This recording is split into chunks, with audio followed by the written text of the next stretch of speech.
कैसे चाट रही है। डैडी की और हमारी कुछ पर्सनल सीक्रेट, टॉप सीक्रेट है, वो तो हम बताएंगे नहीं।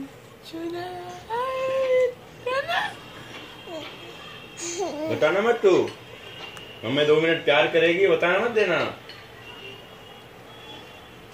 That is our top secret thing, Babu.